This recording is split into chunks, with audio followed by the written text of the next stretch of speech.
আসসালামু আলাইকুম বন্ধুরা। তো কেমন আছো বন্ধুরা সবাই তোমরা? আশা করি অনেক ভালো আছো। তো আমার কাছে আমি আরেকটা নতুন ব্লগ নিয়ে চলে এসেছি যে আজকে আমার ব্লগটা সব দিনের থেকে আজকে আমার ব্লগটা অন্যরকম হচ্ছে। কারণ অন্যরকম হতে চাইছে কারণ আমি আজকে গিয়েছিলাম আমার খালাতো ভাইয়েদের বাড়ি।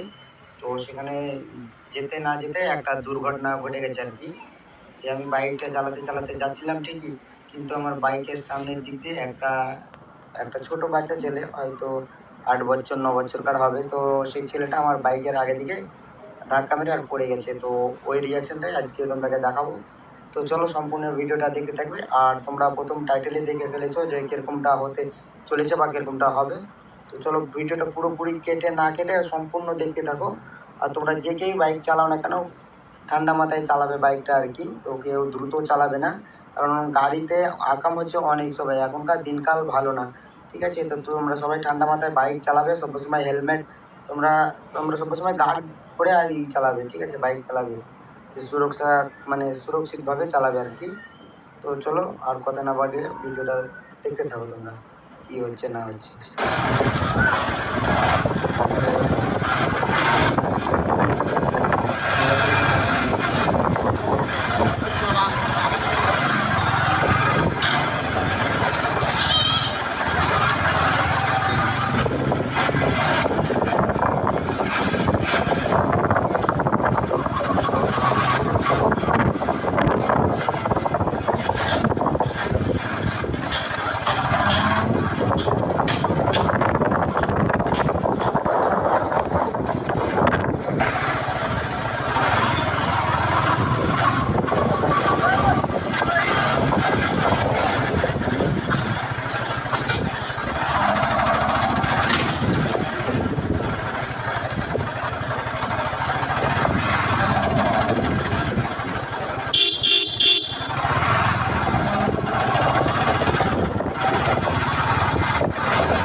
Dahil hindi kita sa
তো বন্ধুরা তোমরা দেখতেই পেয়েছো যে কি হতে যেয়ে আর যে কি হয়ে গেল। তো ও ছিল রাস্তার ওই দিকটাতে বলতে রাস্তার ওই মিডিলে ছিল। ঠিক আছে? আর আমি এক সাইড দিয়ে আমি ভাবলাম আমি এই সাইড কেটে চলে যাব। তো তবুও যাইনি আর আমি হর্ন মেরে আমি ওইখানটায় থেমে গেছি। তবুও ও পেছনে এসে আর আমার বাইকের সাথে ঠুকে দিয়েছে। তোমরা কাঁটা হয়তো দেখতে পেয়েছো যে কাঁটাতে আমার জিরোতে আমি থেমে গেছি বুঝলে? থেমে যাওয়ার পরে তবুও আমার এদিকে ঘুরিয়ে চলে এসেছে। তো এতে আমার কিছু করার নাই। ঠিক আছে? তো ও হয়তো তোমরা বলবে যে ওদের সাথে কথা বলে তো সেই ফুটেজগুলো কেন দেখাওনি, তো কারণ ওর মারা ছিল তাই ওদেরকে ফুটেজগুলো ওদের দেখায়নি, তো সেটা আমি কাট করেছি। তো ওখানে ভাবছি হয়তো ক্যাচরা হয়েছে, এখানে ক্যাচরা করলে ক্যাচরা হতো, ঠিক আছে, তো ওখানটায় আমি ক্যাচরা করিনি। ওরা বললো নিজে থেকে যে যাও বাবা, তোর দোষ, তোমার দোষ নেই, তুমি চলে যাও। তাই আমি চুপি চুপি চলে এসেছি, কারণ আমার গাড়ির কাঁটা আমি পুরো থামিয়ে দিচ্ছি, তবু আমি হর্ন বাজাচ্ছি, ও পেছনে এসে আর আমাকে এভাবে ধাক্কা মারলো। বন্ধুরা এখান থেকে কি শিখলে যে সব